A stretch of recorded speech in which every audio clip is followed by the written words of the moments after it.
Welcome to my channel Electrical Power. Today we discuss on two topics. First is why we learn the star delta conversion and second how can convert the star delta और delta to star circuit. पहले हम देखते हैं कि star और delta हमें क्यों सीखना चाहिए और दूसरा और हम ये कैसे कर सकते हैं।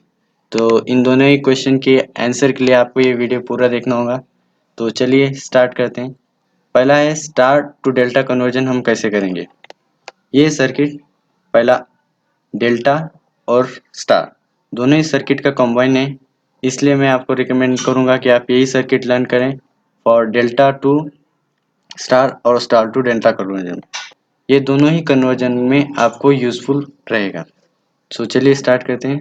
डेल्टा में तीन रजिस्टर हैं, पहला R12, दूसरा R23 और तीसरा R31।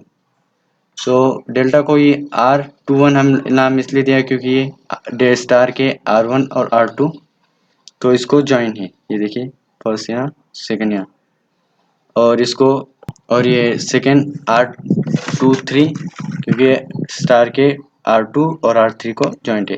सेम इसका भी R31 R1 और R3 से इसको ज्वाइंट है।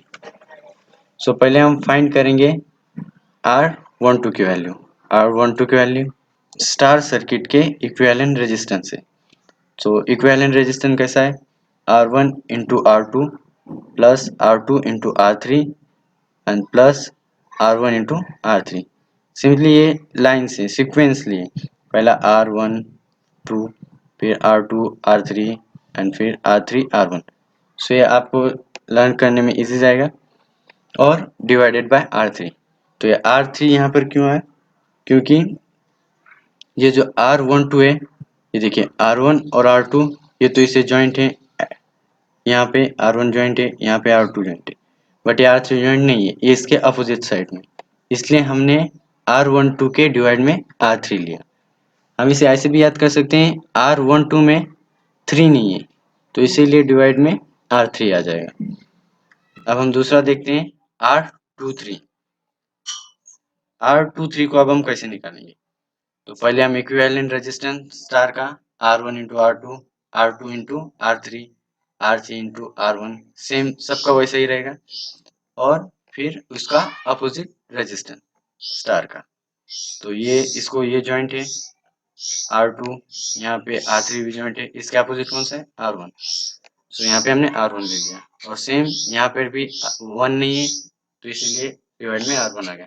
सेम हम R3 का भी वैसे निकाल सकते हैं, equivalent resistance of star in तीनों का प्रोडक्ट और डिवाइड बाय उसकी अपोजिट, जैसा टू R31 ये अपोजिट कौन सा है इसके R2।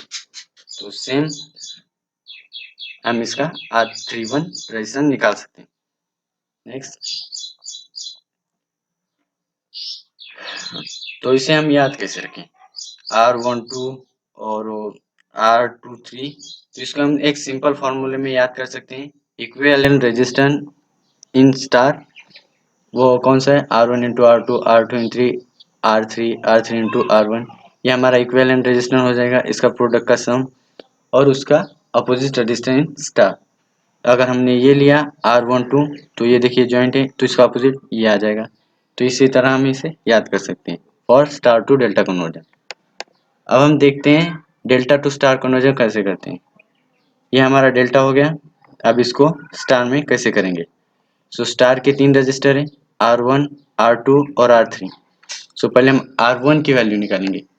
सो R1 में देखिए R12 और R31 ये दोनों इसको ज्वाइंट है, ये देखिए यहाँ पे ये ज्वाइंट है और ये R31 इसको ज्वाइंट है, पर और R23 ये ज्वाइंट नहीं है तो इसीलिए हम R12 और R31 जो ज्वाइंट है हम उसका प्रोडक्ट लेंगे और इक्विवेलेंट रेजिस्टेंस ये और डेल्टा का इक्विवेलेंट रेजिस्टेंस कैसे फाइंड करेंगे R12 plus R23 plus R31, simply in तीनों रेजिस्टेंस का समेशन, ये हमारा इक्विवेलेंट रेजिस्टेंस आ जाएगा डेल्टा का।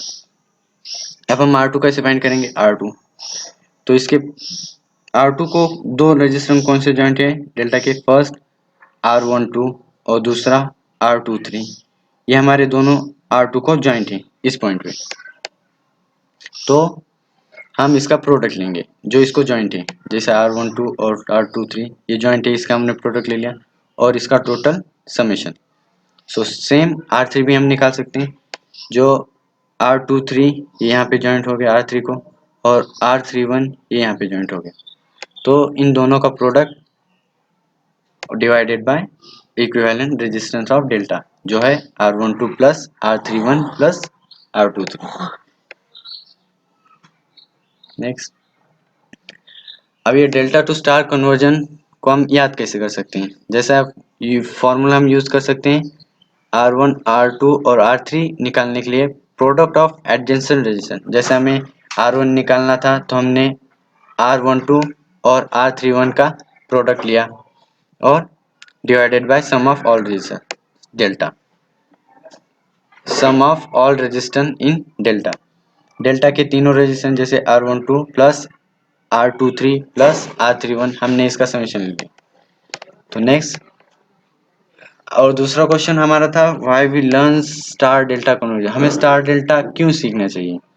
तो उसका आंसर है any complicated network can be reduces or converted into two special type of network called star और डेल्टा। तो इसका मतलब है कौन से भी कॉम्प्लिकेटेड नेटवर्क को हम स्टार और डेल्टा में कन्वर्ट करके हम उसे इजीली रिड्यूस करके हम उसकी वैल्यू फाइंड कर सकते हैं और सॉल्व कर सकते हैं। तो हम उसे एक एग्जांपल थ्रू समझेंगे। तो देखिए यहाँ पर R1 R2 R3 और इसके अपोजिट साइड में भी दो रेजिस्टर हैं जो डेल्टा में है। तो यहाँ पर टू डेल्टा सर्किट है, फर्स्ट R1 R2 R3 और इसका अपोजिट में भी दूसरा एक डेल्टा ही सर्किट है। तो इसमें से एक हम जो R1 R2 R3 है उसे हम स्टार में कन्वर्ट करेंगे।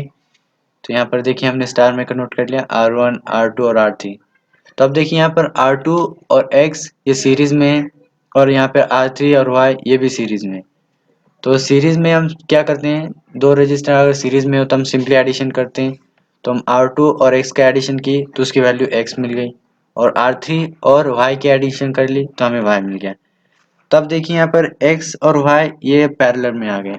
तब हम बाय पैरेलल का फॉर्मूला यूज करके हम ये रजिस्टर की वैल्यू निकाल लेंगे। तो जो रजिस्टर की वैल्यू आई वो X प्लस वाई आ गई। तो अब देखिए ये R1 और X प्लस वाई जो ये पैरेलल में थे उसे हमने सॉल्व कर लिया एक सिंपल रजिस्टर में। अब इन दोनों सीरीज में, तो हम सीरीज का फॉर्मूला यूज करके R1 plus R X plus Y इन दोनों रेजिस्टेंट का एडिशन करके हम इक्विवेलेंट रेजिस्टेंस फाइंड कर सकते हैं। तो इस तरह से हम कॉम्प्लिकेटेड, जो यहाँ पे देखिए बहुत ही कॉम्प्लिकेटेड सर्किट था, तो इसे सिंपल रेजिस्टेंस में हमने वैल्यू निकाल ली। तो मैं आशा करता हूँ कि आपको ये दोनों टॉपिक समझ में आए होंगे, हम स्टार डेल्टा कन्वर्जन कैसे करते हैं और ये क्यों ज़रूरी है। अगर कोई क्वेश्चन और क्यूरी होगी तो आप हमें कमेंट्स कर सकते हैं। अगर वीडियो अच्छा लगे तो प्लीज़ लाइक करें और हमारे चैनल को सब्सक्राइब करें ऐसी ही बेहतरीन वीडियो के लिए। Thank you.